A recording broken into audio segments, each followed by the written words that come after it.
आपण सर्व मिळून व्यक्तीने प्रणाम करू।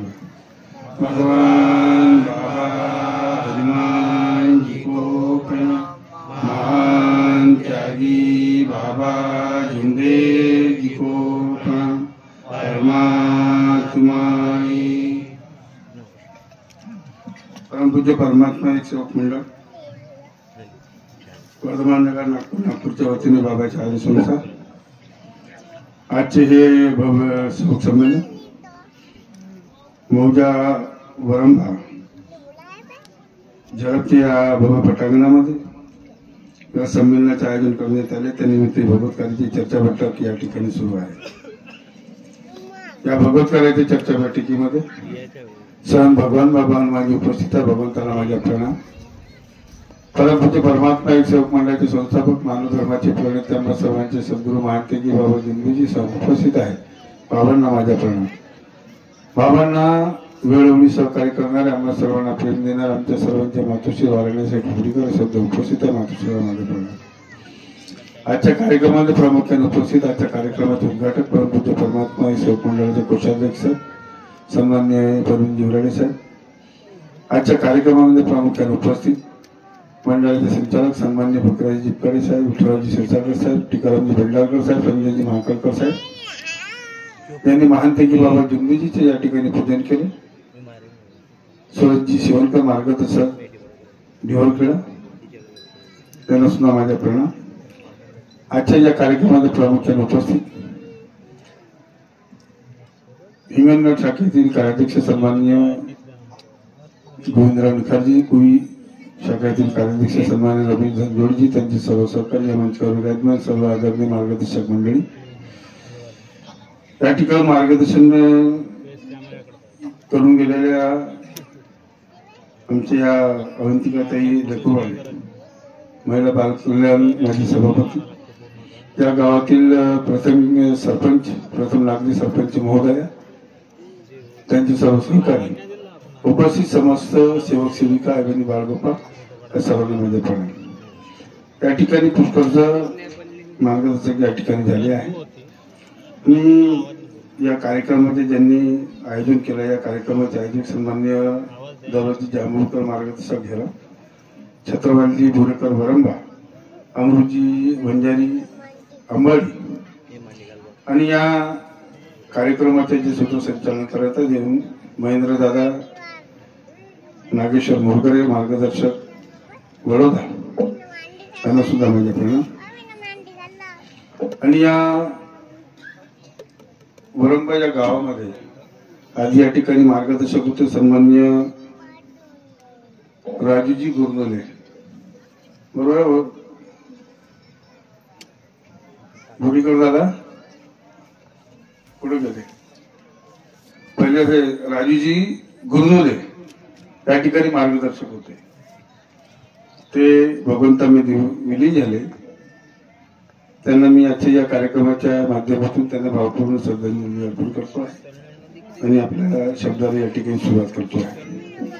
आपण या मार्गात याच्या आधी सर्व दुःखी होते। त्या ठिकाणी माझी अर्धांगिनी माझी सौभाग्यवती छायाताई मदनकर यांनी सुद्धा या ठिकाणी मार्गदर्शन केलं आहे आणि चांगलासा जो अनुभव त्यांनी या ठिकाणी सादर केला आहे। मी या ठिकाणी काही जास्त काही बोलणार नाही कारण पुष्कळचं मार्गदर्शन या ठिकाणी झालं, लालकुर्जीने वगैरे केलं, जांभूळकरजीने केलं, पुष्कळचं मार्गदर्शन या ठिकाणी झालेलं आहे। आणि म्हणून तुम्हाला एवढंच सांगणं आहे की आपण ज्या दिवशी या मार्गामध्ये येतो मार्गदर्शकाच्या घरी जेव्हा आपण त्यांच्या घरी जेव्हा जातो तेव्हा ते आपल्याला या कार्याची माहिती देतात। तत्व शब्द नियम, सकाळची विनंती सायंकाळची प्रार्थना, आपल्याला वागायचं कसं का कसं, आणि तो मार्गदर्शक आपल्याला तुम्हाला आम्हाला सांगतो किंवा या मार्गामध्ये आम्हाला मरावं लागते म्हणजे वाईट विचारानं वाईट लक्षणानं, आणि ज्या कुटुंबामध्ये ज्या व्याधी असतात वाईट व्याधी ते सर्व सोडून आपल्याला मरावं लागतं असं आपल्याला तो मार्गदर्शक त्या ठिकाणी आम्हाला त्या दिवशी पहिल्या दिवशी सांगतो.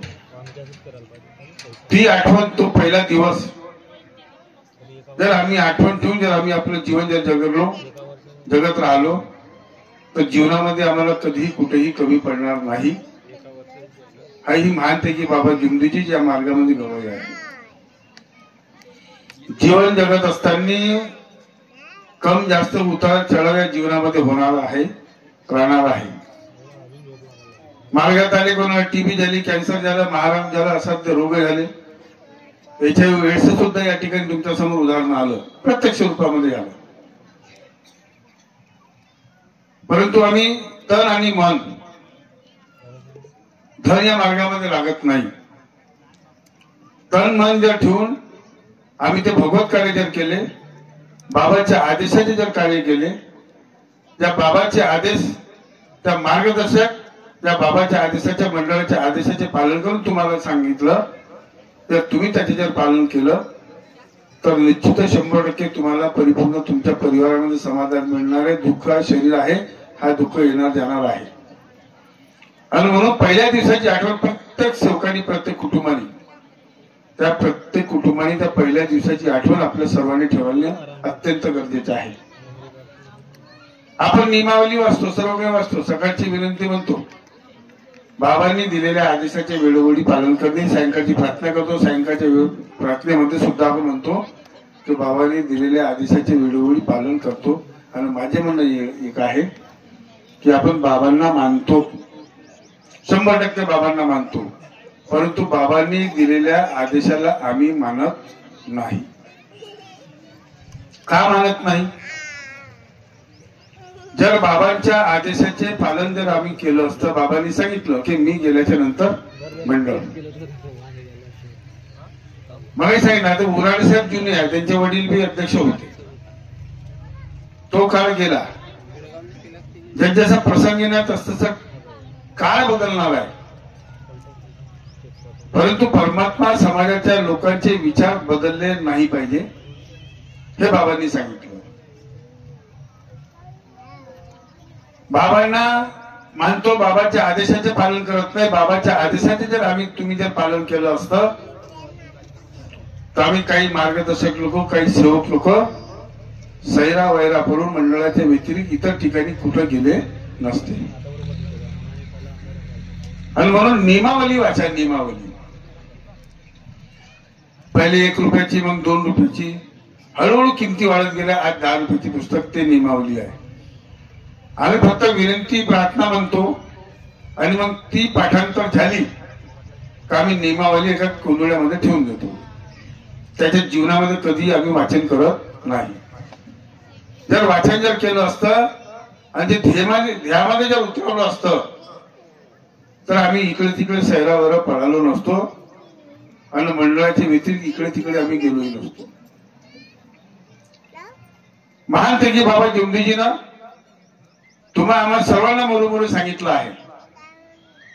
आणि त्या भगवंताची महान तेगी बाबा जिंदगीने जी प्राप्ती केली आहे ती सदैव टिकून राहणार आहे. ती शक्ती, भगवंताची शक्ती ही कधीही दुरावली जाणार नाही, कधी दूर होणार नाही. याचे एकमेव कारण आहे महान तेगी बाबा जिंदगीची निस्वार्थ सेवा, निष्काम कर्म योग.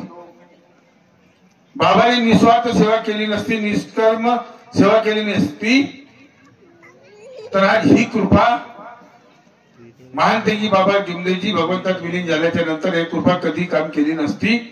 आज ती काम करत आहे. त्याच्या एकमेव कारण आहे महान तेगी बाबा जिंदगीची निस्वार्थ सेवा. आणि त्या निस्वार्थ सेवेचा प्रकार आहे का ही शक्ती सदैव अविरत कार्य करणार आहे.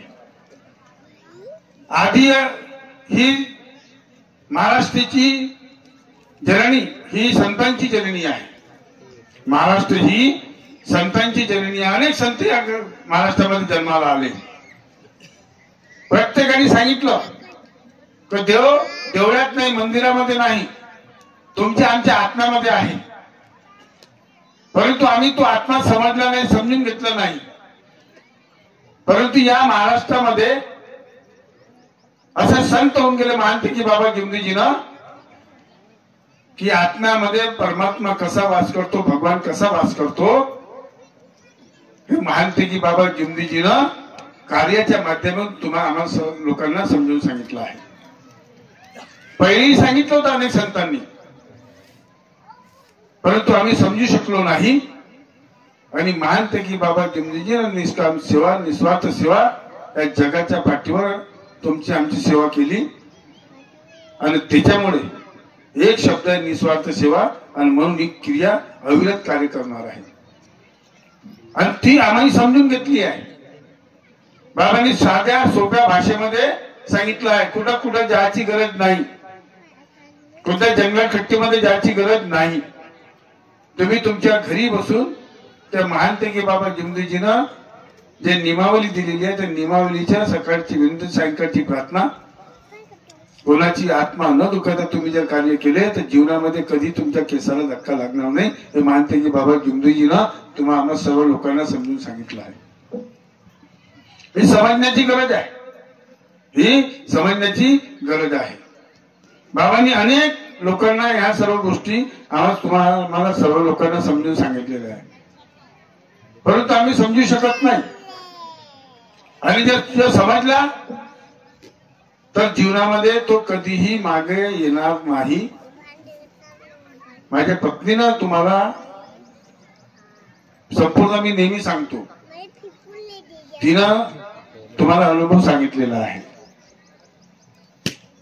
परंतु आम्ही जर स्वार्थाची भावना जर कोणते कार्य करत असताना, भगवत कार्य करत असताना जर तुम्ही स्वार्थ ठेवला तर मी हे कार्य करत आहो, हे कार्य करत असताना मला याच्यातून हा फायदा मिळाला पाहिजे. जीवनामध्ये कधीही तुम्ही यशस्वी होणार नाही, कधी सामोर जाणार नाही, ही गोष्ट तुम्ही लक्षात ठेवा. कोणतेही कार्य करत असताना समजा एखाद्याची तुम्हाला सेवा करायची असेल,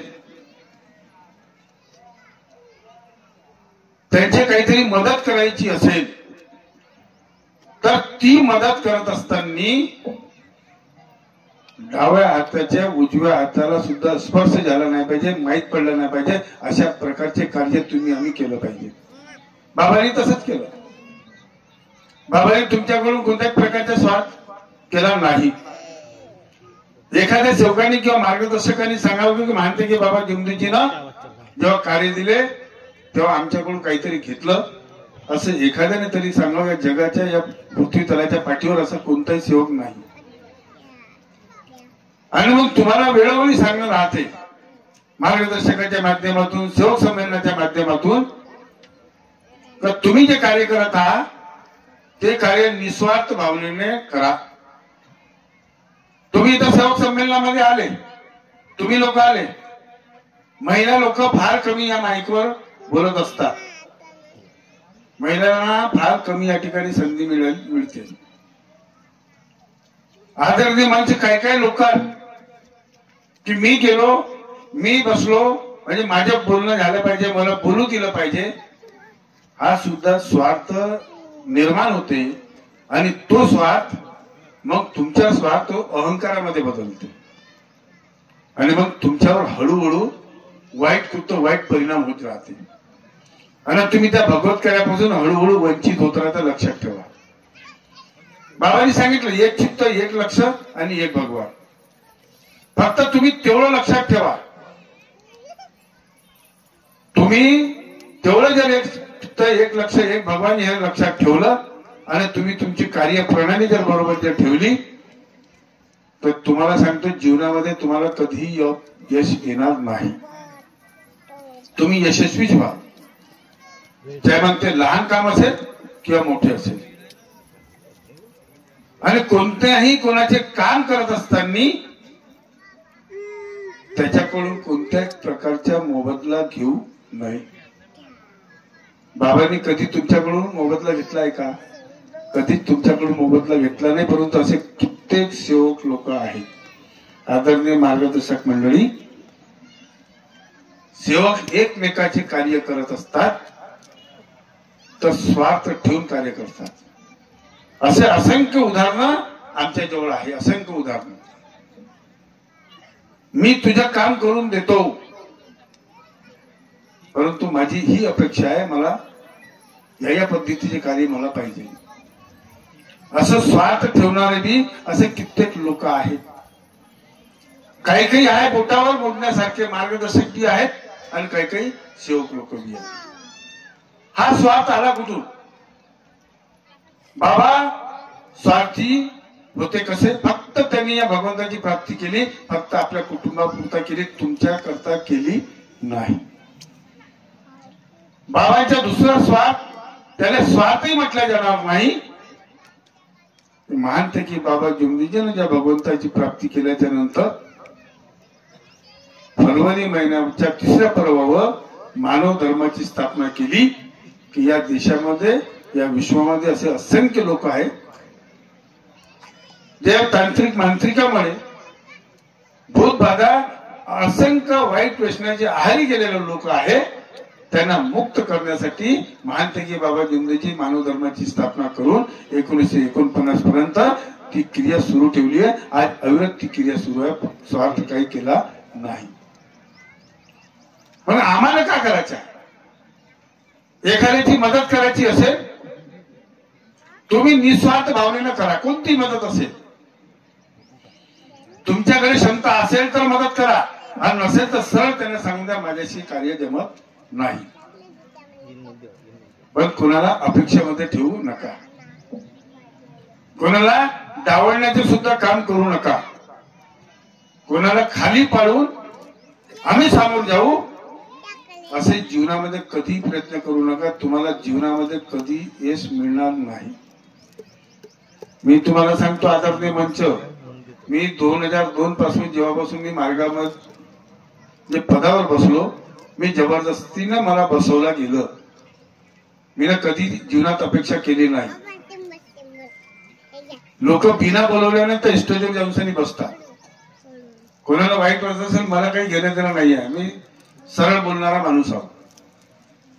मी त्या काळामध्ये जेव्हा मी पदावर नसताना मला टाकळीकर साहेबांच्या जमान्यामध्ये मला स्टेजवर बोलवल्या जात होतं. मी कधीही स्टेजवर गेलो नाही, कारण माझी ऐपत नव्हती.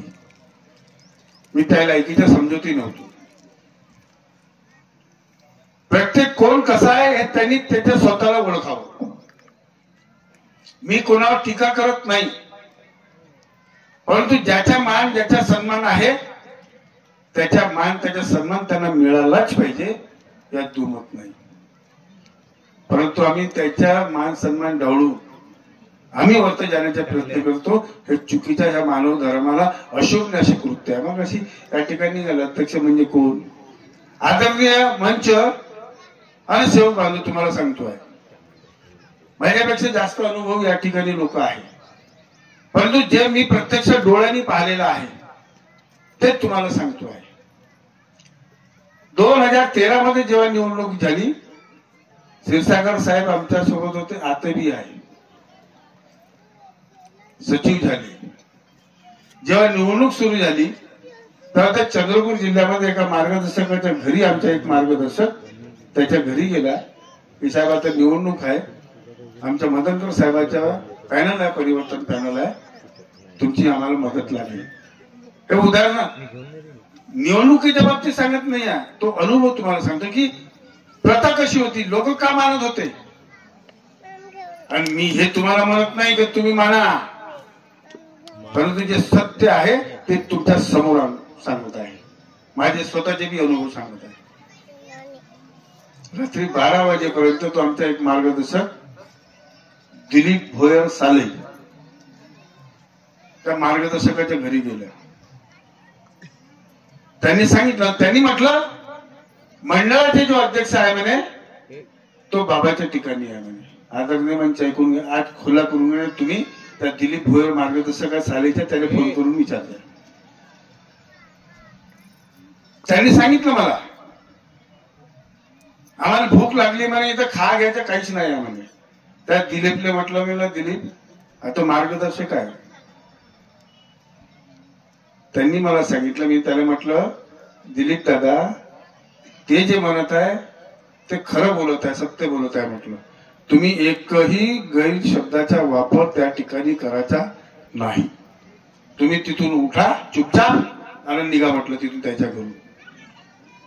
साहेब म्हणे जेवण गिवण तू पाय हॉटेलमध्ये कुठे बी जा पण त्यांच्या शब्दाचा अनादर करू नको. ते जे म्हटलं त्याच्या म्हणणं ते शब्द तो खरा आहे. आम्ही पाहिलं ना, आम्ही फिरलो ना, आम्ही ऐकलं ना. तुम्ही किती फिरले मला माहित नाही, तुम्ही किती फिरले मला माहित नाही, परंतु मीना केलं, मीना असं केलं, मीना तसं केलं हा म्हणणारा व्यक्ती हा त्याच्या अहंकार बोलतो आहे. परंतु ते अध्यक्ष मी तुम्हाला सांगतो आहे, बाबाच्या पायाच्या कणाची धूळ सुद्धा नाही आहो आम्ही. तुम्ही हा का नाही, पण मी नाही आहो. कण सुद्धा नाही आहे बाबाच्या पायाची. जे बाबांनी केलं जीवनामध्ये तुम्ही आम्ही कधीच करू शकत नाही. 0.1 सुद्धा करू शकत नाही. प्रयत्न आम्ही करू शकतो. त्या टाकळीकर साहेबांच्या जमान्यापासून या लोकांना माहित नसेल काका घडलं आहे ते मी प्रत्यक्ष डोळ्यांनी पाहिलं. रमेश टोबरीकर वाघ साहेब बसल्याच्या नंतर काका घटना घडल्या मला मी प्रत्यक्ष डोळ्यांनी पाहिलं आहे. आणि म्हणून तुम्हाला सांगणार आहे की कोणत्याच प्रकारची इच्छा तुमची इच्छा ठेवू शकता तुम्ही ते बाबाजवळ, पण लोकांच्या इच्छा डावळून लोकांना खाली पाडून तुम्ही कोणतेही शब्द जर बाबाजवळ ठेवाल ते शब्द जीवनामध्ये कधी पूर्ण होणार नाही. तुम्ही लिहून टाका.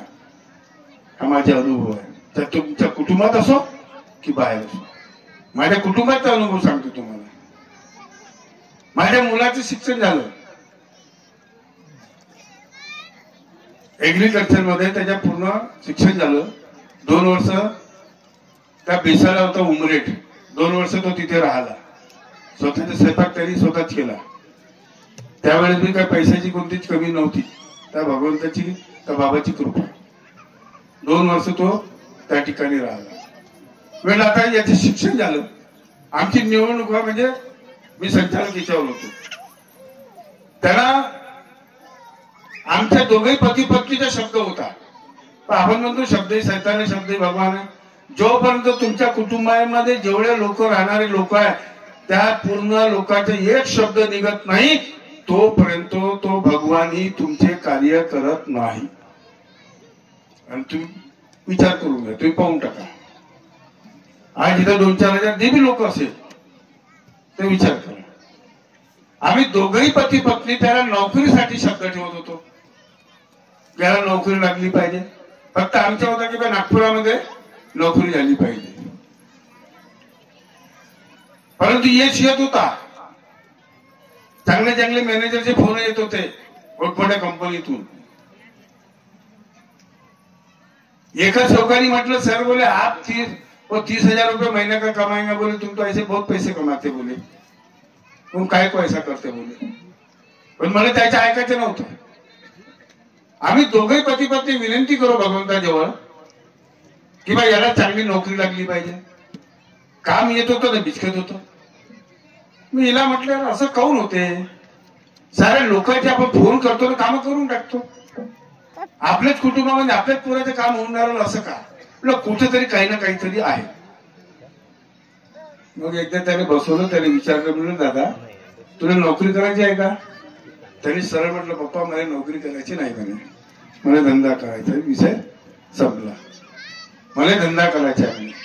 म्हणजे जोपर्यंत आमचे विचार पूर्ण कुटुंबाचे एकत्र येत नाही, जसं मगाशी महेंद्र दादांनी सांगितलं बाबाच्या 90चा मेसेज आहे. स्वतःची सोडवणूक स्वतः करावी हा बाबाचा आदेश आहे. आणि ती सोडवणूक झाली आणि मग तो करत होता. चोरी लपीने धंदाही करत होता. त्याने त्या धंद्याची शिकवण्याकरता काही पैसे डुबवले, जाणून डुबवले. जे तुला बँकेत भरायचे आहे का बघ. पैसे डुबले परंतु त्याला शीख मिळाली. पैसे गेले परंतु शीख मिळाली त्याला. आणि आज तो धंदा करत आहे. आणि म्हणून जोपर्यंत आम्ही एक चित्त एक लक्ष एक भगवान या म्हणीप्रमाणे जोपर्यंत आम्ही कार्य करत नाही तोपर्यंत जीवनामध्ये आम्हाला कधीही यश येऊ शकत नाही. आणि कोणाला डावलून करण्याचं काम करूच नका. कधीच करू नका. मी मोठा, मी असा, मी तसा. काही कोणी मोठा नाही कोणी लहान नाही. लोक म्हणते मी बाबाच्या आयतीतला, मी असं नाही, मी तसं. आम्हाला माहित नाही, तुम्ही सांगता. फक्त पुस्तकामध्ये मध्ये लिहिलेला आहे, तो अनुभव लिहिलेला आहे. त्याच्या व्यतिरिक्त का घडलं आम्हाला माहित नाही. परंतु आमच्या जीवनामध्ये जे आज चक्रयुग घडत आहे, त्या चक्रयुग मधून ज्या जीवनामध्ये घडतात त्याच्यातून तुम्ही आम्हाला शिकवणं आहे, एकमेकाला सांगणं आहे.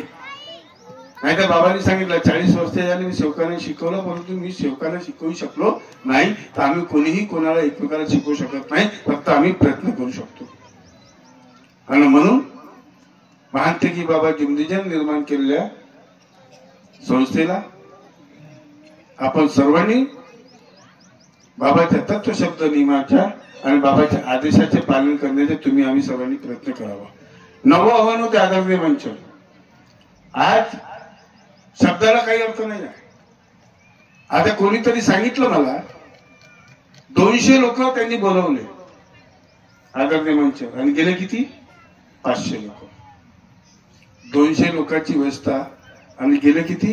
500 लोक. बाबाच्या ज्वलंत उदाहरण सांगतो. पार्श्वरी क्षेत्रामध्ये लोक 2 सेवकांना महांतकी बाबा जिमदीजीनं त्या सेवकांना सांगितलं, उद्या शुक्रवार आहे म्हणे, उद्या तुम्ही पार्श्वनीकडे दौरा आहे, तर तुम्ही 2 जण या. बाबाचा शब्द कसा आणि आम्ही बाबाच्या शब्दाची राखण कसं करतोय. त्यांना बोलवलं, त्यांनी सांगितलं बाबा उद्या शुक्रवार दिवस आहे, बाजाराचे दिवस आहे, धंद्याचे दिवस आहे, आम्ही येऊ शकत नाही. तो का नाही म्हटलं, आणि त्यांचा धंदा झाला नाही. बाबा सेवकांना विचारत होते किती लोक पाहिजे. त्यांनी सांगितलं की बाबा आम्हाला 100 लोक पाहिजे. बाबा 99 लोक नेत होते, 101 लोक नेत नव्हते. कार्यक्रम सुरू झाला, सर्व झाला, बैठक संपली. बाबाचे लक्ष त्याच्याकडे गेलं आणि बाबांनी त्या दोघांना बोलवलं, इकडे या. दोघांना बोलवलं. का म्हणे तुम्हाला काल सांगितलं होतं तुम्हाला यायचं होतं, तर तुम्ही म्हटलं नाही, मग आता काहून आले? नाही बाबा म्हणे धंदा काही झाला नाही आणि म्हणून आम्ही आलो म्हणे. तर बाबांनी काय म्हटलं माहिती आहे, ठीक आहे आता आले ना म्हणे, आता तीर्थप्रसाद घ्या. का म्हणे? तीर्थप्रसाद घ्या आणि लवकर देईन म्हणे आपल्याला. मग काय 2 लोकांचे जेवण नव्हतं का तिथं? होतं का नाही? परंतु शीख शब्दही भगवान आहे, शब्दही सैतान आहे. आणि बाबाने दोघांनाही जर त्या ग्रामीण क्षेत्रातल्या खेळ विभागाच्या जर भाषेमध्ये जर बोललं तर त्या दोघांना बाबांनी हकललं, असंच म्हणून का नाही आपण.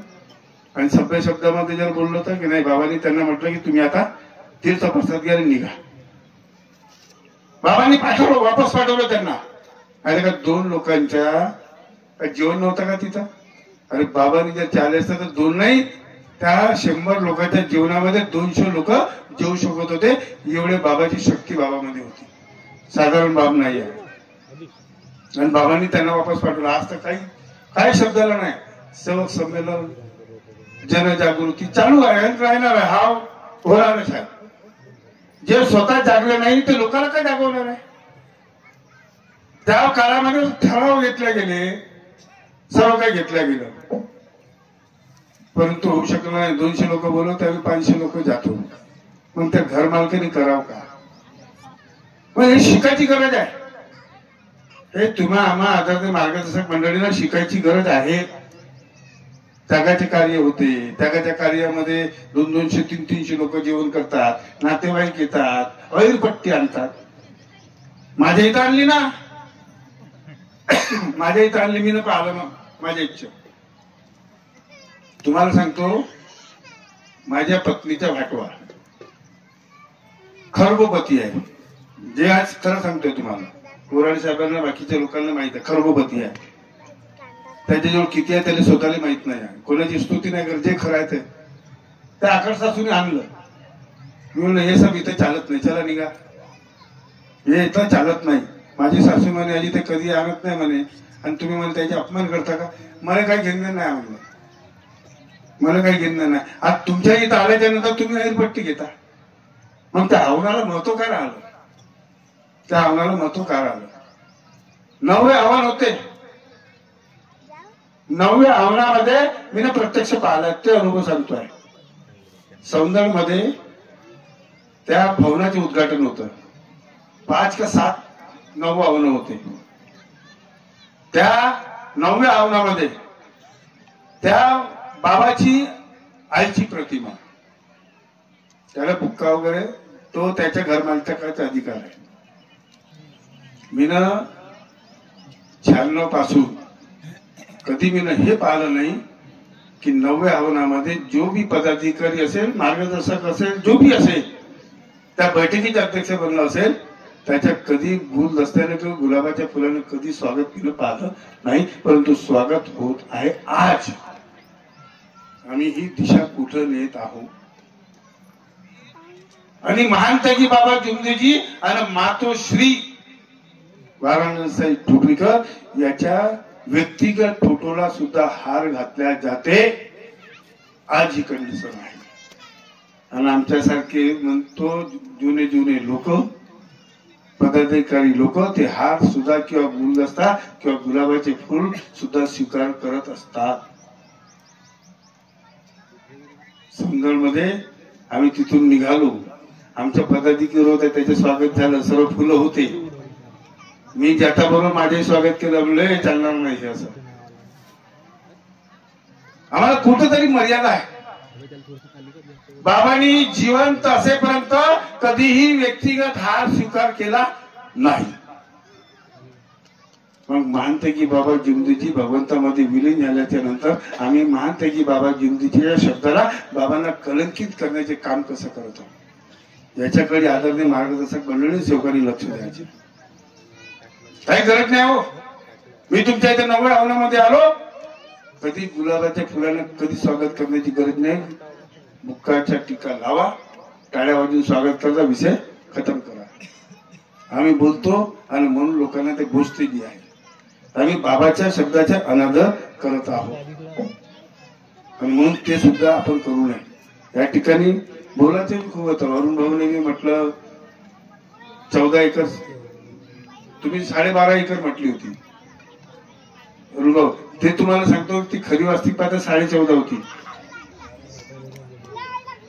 नाही तर 14.5 म्हणजे कसं अर्धा एकर होता का पट्टा तो वेगळा होता. आणि मग नंतर 8 एकर झाली, 22 एकर झाली होती. आणि मग 52 एकर झाली. आणि मग आता 7 एकर झाली. आणि 8 एकर शेती घेतली गेली. त्या 8 एकर शेतीमध्ये 12.5 लाख रुपये एकर कमिशन घेतलं. काय म्हटलं?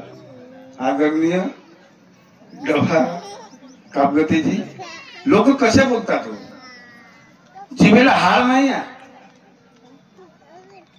कोणी म्हणते 10 लाख रुपये एकर, कोणी म्हणते 12.5 लाख रुपये एकर. हे नाही सांगितलं अरुण भाऊनं. आणि सौदा करून देणारे कोण? अरुण लालवकर आणि नरहरी व्यंकटकर. त्या दोघांनी सौदा करून दिला. परंतु तुम्हाला सांगतो, माझ्या माहितीप्रमाणे मीनं सुद्धा आजपर्यंत त्या शेतकऱ्याची चहा सुद्धा घेतली नाही. यांनी सुद्धा घेतली नाही. परंतु लोक बदनाम करायचे का? राजनीती आणली याच्यामध्ये. स्वतः करतात, स्वतः बोलतात आणि स्वतःच करतात. आज 60 एकर त्या ठिकाणी झालं. ठीक आहे ना, माझ्या नाव आहे तिथं तर्फे म्हणून सांगी रजिस्ट्रीमध्ये. क्षीरसागर साहेबांचे त्यावेळेस नव्हतात मला वाटते. असेल तर असेल, काही विषय नाही आहे. पण आमची आमची नाही आहे. म्हणून कोणी कुठं बोलत असताना प्रत्येक गोष्टीच्या आपण दुसऱ्या या ग्रामीण क्षेत्रामध्ये इकडच्या परिसरामध्ये इतर संस्था निर्माण झाल्या. इतर संस्था बी या ठिकाणी निर्माण होता. लोक भजन करत आहे. अजून आपले बी काही लोक भजन करत आहे. परंतु इतर संस्थेसोबत मिळून मिसळून चालत आहे.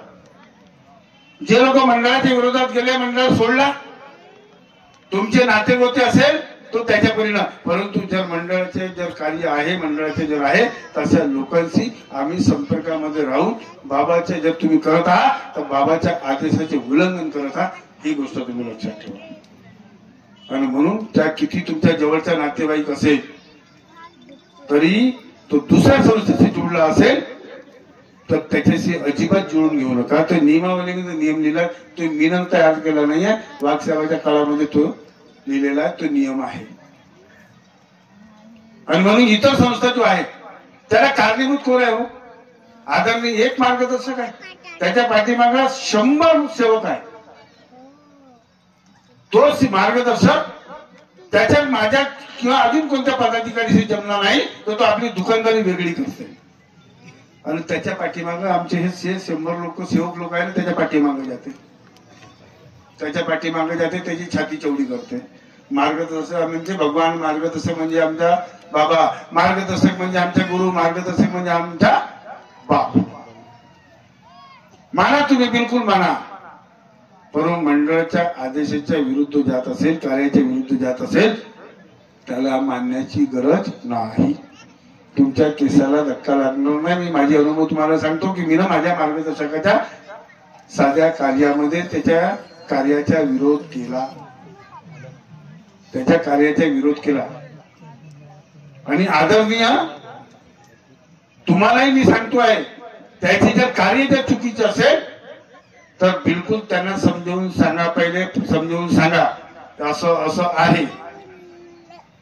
ते समजले तर ठीक, आणि नाही समजले तर तुम्ही बिलकुल हमखासपणे विरोध करा. तुमच्या केसाला धक्का लागणार नाही. आणि जो बिना समजवल्यानं, बिना केल्यानं जर आपली दिशा जर बदलवण्याचे काम करते, तर त्याला बदलवण्याचे काम तुम्ही करून टाका. लक्षात ठेवा, तुम्ही करा. मग काही सांगितलं परिवर्तन हे ते वगैरे वगैरे. जीवनामध्ये आम्ही 33 कोटी देवतांना मानत होतो, समाधान भेटत नव्हता, परंतु ती मानवाने बनवलेली कला होती. परंतु हा शरीर, हा मानव, हा त्या भगवंतानं बनवलेला आहे, आणि त्याला मानणं ते आत्मा ही परमात्मा आहे. आम्ही लोकांना पाहतो, आम्हाला कोणाच्या पाया पडायची गरज नाही.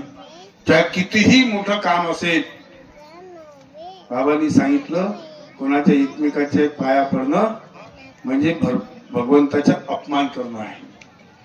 आम्ही पाहतोय चांगल्या चांगल्या स्टेजवर चांगले चांगले आमचे लोक येऊन त्या नेत्या लोकांचे पाय सुद्धा लागतात. काही गरज नाही आहे, काही गरज नाही. माझ्याकडे लोक येतात, पुष्कळ लोक येतात, त्याचा दुष्परिणाम करते. चांगले चांगले मंत्री माझ्या घरी येते. आता मंत्री लोक समजा माझ्या घरी आले तर पोलिसांच्या जत्था राहील ना चारीकडे, कुठं काही होणार तर नाही, काही नाही. लोक त्याच्यात दुसरा वाहू बनवते. परंतु आम्हाला कोणाला पाय पडायची कोणाला काही गरज नाही. बाबांनी सांगितलं तुमचे मायबाप आहे, बस झाला. शेवटचा हा मुद्दा की आई वडील, आई वडिलाची तुम्ही आम्ही सर्वसेवेने, बाबांनी सांगितलं माणसाने माणसाची माणसासारखं वागावं, हा मानव धर्म आहे. आम्ही वागतो आहे किंवा नाही वागतोय हा तुम्हाला आणि मला विचार करायचा आहे. बाबांनी सांगितलं आई वडिलाची सेवा करा. कित्येक लोक असे आदरणीय मंच मी वेळोवेळी, आणि हा आजचा विषय नाही आहे माझा, हा सुरुवातीपासूनचा विषय आहे की आई वडिलाची सेवा करणं अत्यंत गरजेचे. आमचे आराध्य देवत जर कोणी असेल, आमचे भगवान कोणी असेल, तर आमचे आई वडील. तुम्ही नका विनंती करू, नका प्रार्थना करू, नका हवन करू, काही गरज नाही. तुम्ही जर आपल्या आई वडिलांची जर सेवा केली, 2 शब्द प्रेमाचे जर बोलले, तर जीवनात कधी तुम्हाला कमी होणार नाही. लक्षात ठेवा. कारण का आम्ही आमच्या आई वडिलांमुळे या ठिकाणी, आम्ही मगाशी प्रवीण उराडे साहेबांनी सांगितलं होतं, मेहरबानी कोणी ठीक आहे माझ्यासोबत आली, मी त्यांना घेतलं, कोणी ना कोणी आहे, परंतु ते मायबापांची पुण्याई आहे. ज्याला जीवनात कधी विसरू नका तुम्ही. जो विसरला तो गेला. नाहीतर आम्ही या मार्गामध्ये चांगले चांगले लोक पाहून राहिलो, मायबापाची सेवा करत नाही. त्या प्रॉपर्टी आपल्या नावाने करून घेतात. पेन्शन भेटली तर ठीक, नाही तर चहा सुद्धा देत नाही सून वगैरे. मार्गातले लोक आदरणीय, मार्गातले लोक नाही ते विचारायचं असेल ना तर ते डवळ्याचे उपसभापती आणि आपले मार्गदर्शक आहे शालिंदरजी कापते किंवा आमचे भेंडारकर साहेब यांनी विचारा, तुम्हाला सांगतील कोण. दुःख वाटते की त्या मायबापानं कसं पालन पोषण केलं, का केलं, कसं नोकरी लावून दिली, आणि आम्ही त्या मायबाचे कसे हाल करत आहोत.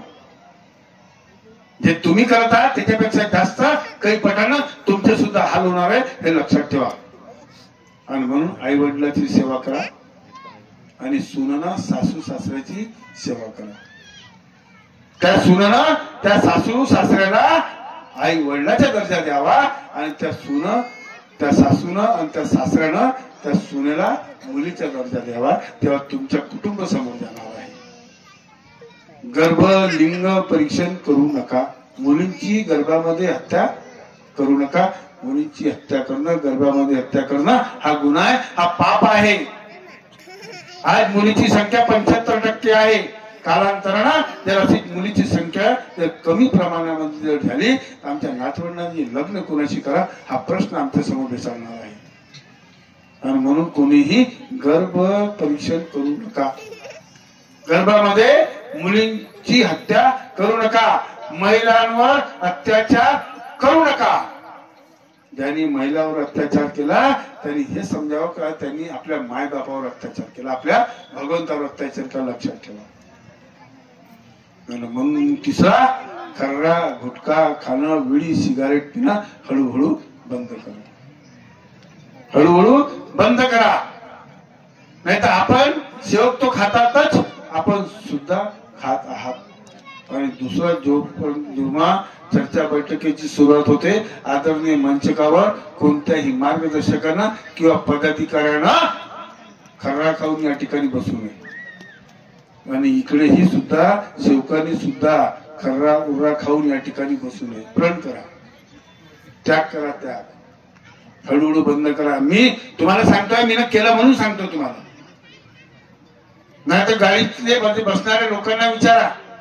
1 तास जर त्या क्षेत्रामध्ये जायचं असेल, 1 तासाच्या आधी पूर्ण तोंड साफ करत होतो. आज तर खर्रा करणं त्या भगवंताच्या कृपेनं बंद झालं, बंद केलं. नाही खात, नाही तर खर्रालाही पैसे नव्हते लागत. आता खर्रा खात नाही, लोक फल्लीचे दाणे आणून देतात. नाही तर तुमचा मित्र असेल का नाही, दारू पित असेल, आजही पित असेल, त्याला म्हणा यार 1 पाव दूध पाहिजे. नाही पाहिजे तो म्हणून थोडी थोडी याच्यातून घेऊन घे म्हणे. पण दूध पाजणार नाही, कधी दूध नाही पाहिजे, लक्षात ठेवा. वाईट लक्षणे जास्त होतात. घरोघरी दूध वाटणारे आता दूध वाटतात. बोट टाकून पाहतो आम्ही, याच्यात पाणी छान म्हणते, याच्यात पाणी आहे म्हणजे तुमच्या घरी आणतात. आणि दारूवाला तुमच्या घरी आणून देते का? तुम्ही त्याच्या दुकानात जाता. तुम्हीच लोक जर समजा दारू प्यायला गेलेच नाही, त्याची दुकान चालेल का? नाही चालत. म्हणजे वाईट गोष्टीचा प्रचार आम्ही जास्त प्रमाणामध्ये करतो, चांगल्या गोष्टीचा प्रचार कधी जीवनामध्ये कोणी करत नाही. आज ओव्हरब्रिजचं काम चालू आहे. येणाऱ्या काळामध्ये तो ओव्हरब्रिज हा फक्त ओव्हरब्रिज हा परमपूज्य परमात्मा एक सेवक मंडळ मौदा आश्रम पावळ जाऊना याच्याच करता तो ब्रिज तयार होत आहे. ही साधारण बाब नाही आहे, ही साधारण बाब नाही. त्या काळात बी झाला असता, परंतु झाला नाही. लोकांनी काही चॅलेंज केले. 10 ते 15 लाख रुपये त्याच्यामध्ये मी बिलकुल कमावले असते. परंतु माझी जिद होती की आम्ही तिथं पूल बनवून म्हणजे बनवून, पण सेवकाची हानी नाही झाली पाहिजे, ऍक्सिडेंट नाही झाले पाहिजे. खूप झटावं लागलं. मुंबई दिल्ली कोणी केले नाही, पण सांगते आम्ही असं केलं आणि आम्ही तसं केलं. कोणी काही नाही केलं. अरे ज्या भगवंतानी केलं, ज्या बाबांनी केलं त्याचेच नाव नाही. आम्ही केलं, आम्ही केलं, आम्ही केलं. मी करतो, मी करतो, कायले करतो राजा. शक्ती देणारा तो आहे. आज ब्रिजचं काम झपाट्याने त्या ठिकाणी सुरू आहे. सिमेंट रोडचं काम सुद्धा सुरू आहे. पुढेही सौंदर्यीकरण त्या ठिकाणी होणार आहे. आणि माझा मानस आहे त्या आश्रमाला नाही कमी तर तो आंतरराष्ट्रीय तो मौदा आश्रम होईल. तुमचे नातेवाईक, आमचे नातेवाईक जे या मार्गामध्ये नाही आहे ते ज्या आश्रम मध्ये जातील आणि उद्या बाहेर जातील तर लोकांना हे सांगतील की भैया तुम्हाला जर आश्रम कोणता पाहायचं असेल तर परमात्माचा आश्रम पाहून जमसनी पहा. असा कृत्य त्या ठिकाणी करण्याचा प्रयत्न आमचा मानस सुरू आहे त्या ठिकाणी. आणि ते होणार आहे, लक्षात ठेवा. ते होणार आहे. आणि का होणार आहे? लोक म्हणते पैसा नाही. किती पैसा पाहिजे? किती पैसा पाहिजे? 8 दिवसामध्ये खरबो रुपये जर मंडळामध्ये नाही आणले तर तुम्ही आम्ही बाबाचे सेवक नाही. ताकद कोणाची आहे? त्या भगवंताची, त्या बाबाची आहे. आणि दुसरी ताकद मिळते आदरणीय मंचामुळे आणि तुमच्यामुळे. आणि म्हणून तेवढा बोलतो आहे. अहंकार नाही आहे, स्वाभिमानाने बोलतो आहे. तुमच्या खिशातले पैसे कायसे काढायचे याची कला माझ्या जवळ आहे. तुम्ही ते कला माझ्याकडून हिसकून घेऊ शकत नाही. 74,000 लोक आहे त्यागी कुटुंबाचे सेवक. एका कुटुंबाकडून 1,000 रुपये जर काढले तर 74,000 गुरीला 1,000 करून टाका. किती करोड रुपये होते याचा हिशोब लावून टाका. लोक म्हणते शेतीसाठी पैसे नाही कुठ नाही. आता नाही आम्ही आणतो आम्ही घेतो. पैशाचं काही कारण नाही आहे. ज्याचा विश्वास त्याच्यावर आहे, ज्याची ताकद, ज्याचे लोक, ज्याचे सहकारी लोक, असे देवादी लोक ज्याच्या सोबत आहे त्याला कोणती काळजी घ्यावं काही करण्याची गरज नाही आहे. आपोआप पैसा येते, आपोआप पैसा येते. आणि म्हणून तो माणूस आमचा होता आहे आणि राहणार आहे. आणि येणार काळामध्ये त्याच्या अत्यंत महत्वाचं सौंदर्यीकरण त्या ठिकाणी होणार आहे. त्यात दुमत नाही आहे. आणि त्या 60 एकर शेतीचे त्या सौंदर्यीकरणाचे मालकरी जर कोणी असेल, मालक जर कोणी असेल तर आदरणीय आमचे मार्गदर्शक मंडळी आणि आदरणीय समस्त सेवक सेविका आहे. आणि म्हणून आपण सर्वांनी एकमेकाच्या टाळ्या वाजून स्वतः करता स्वागत करा. मग सांगितलं आम्हाला चौकीदार आहे म्हणते अरुण भाऊ लारोकर. तुम्ही कोण आहे? हे बी तर चौकीदार आहे का नाही? भाई आम्ही तिथे चौकीदारी, तुम्ही तर आमची चौकीदारी करून राहिले का नाही? हे काय करते का नाही करत म्हणून तुम्ही बी करता. तुमचे बी लक्ष ठेवणे म्हणजे चौकीदारी करणे. लक्ष ठेवणे म्हणजे चौकीदारी करणे नाही का? नाहीतर लोकांनी तर बाबाला नाही सोडलं, भगवंताला नाही सोडलं, तर तुम्ही आम्ही कोण आहोत? देशाच्या प्रधानमंत्रीला नाही सोडून राहिले तर आम्ही आहो का? बाबाला तर नाही सोडलं. बाबांनी म्हटलं, लोकांनी म्हटलं बाबा पैसे जमा करण म्हणे आणि पोरगा अमेरिकेला पैसे घेऊन जाईल पडून जाईल म्हणे. बाबाने सोडलं का लोकांनी? मग तुम्ही आम्ही कोण लागलो? तुम्ही आम्ही तर सेवक लोक आहो ना, माग सेवक लोक आहो. आणि म्हणून आम्ही आपण सर्व लोक सांगतात कान भरणाऱ्यापासून सावध राहा, काम करणाऱ्या सोबत राहा. कोण काम करणारे आहे, कोण नाही करणारे, कोण कान भरणार आहे, कोण का आहे त्याच्यात तपास तुम्ही न काढावा. परंतु कोणाची नाही याच्यामध्ये कोणाची बदनामी करू नका. जर तुम्ही ना कोणाच्या ऐकून कोणाची जर बदनामी केली तर ते संकट तुमच्यावर येणार आहे, त्याच्यावर येणार नाही, लक्षात ठेवा. आणि म्हणून संकटाच्या आहारी जाऊ नका. कोणत्याही गोष्टीची सहनिशा केल्याशिवाय कोणत्याही कोणाच्याही विरोधामध्ये बोलू नका. नाही तर 1.25 लाख आणि 7 पोते सौराष्ट्राच्या दौरा पुस्तक तुम्ही वाचता. तोच प्रकार इथेही घडणार आहे, तोच प्रकार इथे घडणार. एक छोटासा अनुभव सांगतो. आमचे स्वर्गीय मनोजजी लक्ष्मणराव उराळे, त्यांच्या पत्नी इथं आहे, वंदनाता इथं आहे. तो ज्वलंत उदाहरण सांगतो तुम्हाला, आठवते तर. माझी दाढ त्या वेळेत दुखत होती, 2 दिवसाचा दौरा होता. ते मेडिकल स्टोर जेव्हा थांबले, मी ड्रायव्हरला सांगितलं, त्या मनोज भाऊने सांगितलं, म्हणलं मनोज भाऊ चालले तर एक दाढ दुखायची औषध घेऊन या, गोळी घेऊन या. तर काय म्हणे त्या ड्रायव्हर जेव्हा मग नंतर बाहेर निघला, साहेबाचं काही समजत नाही म्हणे, दाढ दुखते तर उचलून नाही घ्यावं का म्हणे. मनोज उराडे म्हणे दाढ दुखते तर उचलून नाही घ्यावं का म्हणे, काय गोळी गोळी खात राहायचे म्हणे. त्याने गोळी आणली, आम्ही गाडीत बसलो, गाडीमध्ये पुन्हा कार्यक्रमामध्ये गेलो. कार्यक्रमात गेल्याच्या नंतर हे थोडा वेळ बसले आणि जो चक्कर आला का सीधा उठले, गाडीमध्ये जाऊन सरी झोपले. मग उठलेच नाही. काऊन नाही उठले? त्याला काही समजलं नाही. जसं मगाशी शब्द सांगितला प्रवीण भाऊला मुलाच्या बाबतीमध्ये, आणि तो सत्य घटना आहे बरं. आणि मग त्यांनी कोणीतरी म्हटलं खाऊ म्हणे, तुम्ही मगाशी म्हणे अध्यक्ष साहेबाला म्हटलं म्हणे का काय दाळ दाळ दाळ दाळ करत राहते, दाळ उपलत नाही, त्याच्यात परिणाम म्हणे. अजी हो, लगेच त्यांनी माफी मागितली आणि त्याचा त्रास दूर झाला. जसं प्रवीणजी उराडे साहेबांनी आपल्या मुलाचा अनुभव सांगितला आणि तो सत्य आहे. म्हणून म्हणतो आपण सत्य ही भगवान आहे, सत्य ही भगवान आहे आणि असत्य हा सैतान आहे. म्हणून शब्द सांभाळून बोला, शब्दाला नाही हात पाय. आणि म्हणून एवढंच बोलतो. आज आपण या ठिकाणी बोललो आणि मी बोलतो तर काही काही लोकांना ते जमते ते भाई मी मला म्हणतो का, माझ्यासोबत जेवढी बी राहणार ते येईन का नाही. आता मी इथं जेवण करेन, तुम्ही उपाशी आहात का? तुम्ही बी तर जेवण करा ना. आता कोणाच्या नशिबामध्ये का भेटते हे त्याच्या त्याने ठेव, नाही का. नशीब पाहिलं का आपण? नाही. हात घासून पाहिलं, नशीब घासून पाहिलं का खऱ्यासारखं. नाही का. कोणाच्या खाना बिलकुल जोरदार बनते, एकदम बिलकुल मसालेदार, थोडासा खाल्ला की चक्कर पडते. आणि काही काही लोकांना एवढं बी खाल्लं तर काही फरकच नाही आपण. आणि म्हणून कोणाच्या नशिबाशी कोणी भांडू नका.